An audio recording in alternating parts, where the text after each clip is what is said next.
tu sais d'abord le passage? Oui, rapidement. Je n'avais pas préparé ce passage. Oui. Ok. Il ne peut pas s'en sortir. Papa Total, permettez-moi de vous montrer un passage biblique qui va rapidement déconstruire tout ce qu'il a eu à dire. Et puis, il faut qu'on touche le thème, Papa Total. Excusez-moi, on y va. La terre a été créée par qui? Il faut qu'on touche. Oui, après sa sortie. Tu vas continuer, hein. Tu finis de démontrer et puis tu attaques le deuxième point. Ok.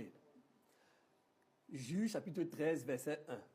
Les enfants d'Israël firent encore ce qui déplaît à l'Éternel, et l'Éternel les livra entre les mains des Philistins pendant 40 ans.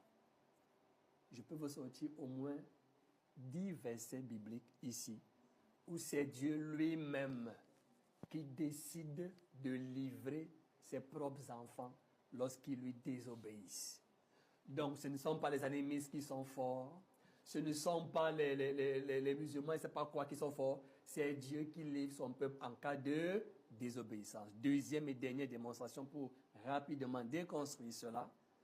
Et j'aimerais vraiment, parce que là c'est une question de vie ou de mort. Quand je parle de vie ou de mort, ce n'est pas physiquement, je parle de choses spirituelles, d'éternité. S'il ne trouve pas le verset qu'il a dit, il doit demander pardon d'avoir menti sur la Bible. Bien.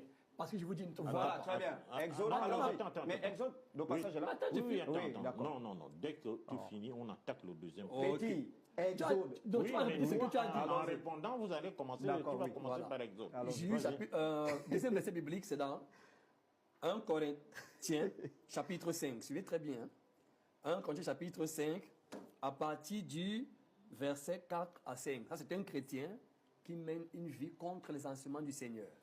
Et l'Esprit de Dieu dit par l'apôtre Paul, au nom du Seigneur Jésus, vous et mon esprit étant assemblés avec la puissance de notre Seigneur Jésus, qu'un tel homme soit livré à Satan. Vous voyez que Dieu lui-même demande qu'on livre l'enfant désobéissant à Satan pour la destruction de la chair. Donc quand Satan viendra, les gens qui ne connaissent pas vont dire, alors si c'était le vrai Dieu, pourquoi est-ce que, alors que nous savons que c'est Dieu lui-même qui livre en cas de désobéissance. Maintenant, j'ai demandé quelle était l'entité que les Juifs adoraient. Il va commencer à imaginer des choses. Il va dire, ils évoquent telle entité. J'ai demandé, est-ce que tu es allé là-bas, tu les as vus faire ce rituel? Il ne peut pas dire oui. Il imagine, parce qu'il est question de salir le Dieu d'Israël. Alors, maintenant, quelles sont les origines de la terre et l'humanité? Ok. Je vais encore vous montrer la différence entre le christianisme et l'animisme. Dans le christianisme, notre Dieu se présente lui-même comme étant le créateur du ciel et la terre. Il explique comment il a créé les cieux et la terre.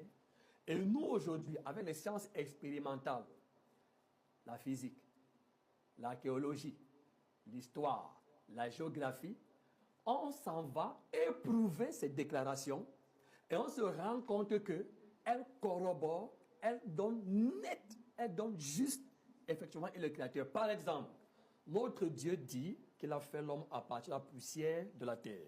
Genèse chapitre 2, à partir du verset 7. Quand on prend la poussière, puis la poussière est toujours là, parce qu'il faut vérifier ces dires. On prend la poussière effectivement. Et on prend le corps humain pour faire une étude comparative des composants. Ils ont les mêmes composants. Je peux vous citer quelques composants. L'oxygène, l'hydrogène, le nitrogène, le phosphore, le calcium, le potassium, le magnésium. Et avec quelques éléments rares. Et c'est pourquoi, vous savez pourquoi est-ce que les États-Unis appellent Israël le peuple du livre?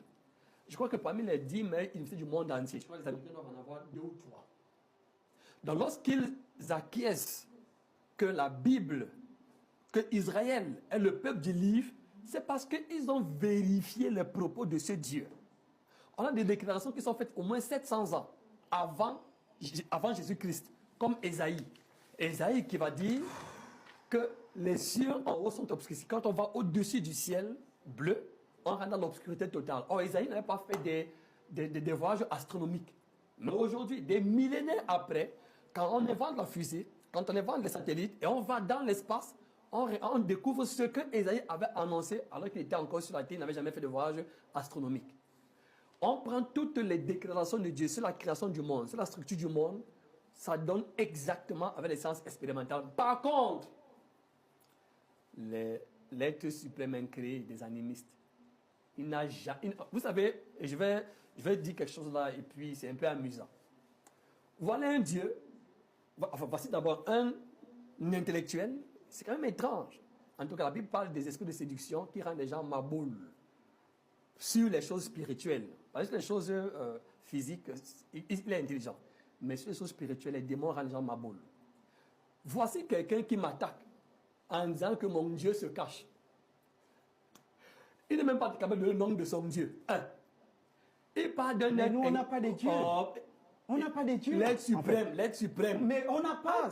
Dieu, c'est un objet d'adoration. Non, on n'adore pas. Mais il dit qu'il y a un être suprême. Non, papa, tout à un moment donné. Vous lui donnez la parole pour nous dire. Non. J'ai trop la parole. Il a trop la parole. Vous lui donnez la parole. Souffrez. Dieu, c'est un objet d'adoration. Nous, on n'adore pas Dieu. Non, monsieur Ndegui, souffrez un moment. C'est lui qui a la parole. Voilà. Il a parlé tout à l'heure de voir. Tout le monde est en train d'écouter là, ça a enregistré. Être suprême, être incréé. Les Zambé Kana et tout ça là. Je demande maintenant, si je demande, Zambé Kana là, c'est lui qui a dit que c'est son nom ou c'est vous qui le qualifiez ainsi? Il ne peut pas dire que c'est lui qui a dit, parce que le Dieu est muet, il ne parle pas. Maintenant, je suis étonné. Comment tu le sais? Mais puisque il peut, bon, comment je le sais? Nous, vous savez, 3800 fois dans la Bible, il est écrit ainsi par l'Éternel, ainsi. Mais l'Éternel n'est pas le nom de quelqu'un. Non, à un moment donné, papa. L'Éternel n'est pas le nom de quelqu'un. Son nom, c'est quoi? À un moment donné. Son nom, c'est quoi? Allons. Non, dis-lui, il nous donne le nom de son Dieu. Ton nom, c'est quoi? Son nom. Donc, nous voici un passage où Dieu dit, mon nom, je m'appelle tel. Bien, je disais dans ceci.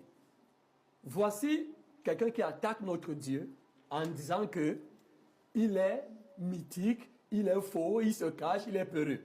Donc, moi, je suis étonné qu'il soit peureux, mais quand même, les Égyptiens ont pris leur dose, étant peureux. Mais laquelle des doses qui n'est pas prouvée historiquement? Laquelle des doses? Il faut parler. Quelle dose? Combien de livres va sauter au Non, vous avez dit tout à l'heure qu'on ne peut pas parler ensemble. C'est ce qu'on a fait. Moi, je parle, toi, tu moi, je respecte ce que vous avez demandé. Vous ne pouvez pas aussi lui donner beaucoup de paroles, papa Tota. Vous aurez le même temps. Vous aurez le même temps. Vous aurez le même temps. Quand moi, je parle, il m'interrompt. Il doit donner quelle dose? Voici les preuves historiques. Il a parlé de science tout à l'heure. Il a dit, aujourd'hui, nous avons la science qui nous permet de vérifier. Monsieur. D'accord, oui, allez-y. Laissez épuiser sa pensée. Bien, je dis donc ceci. Ça, c'est vraiment un débat nul. Oui, c'est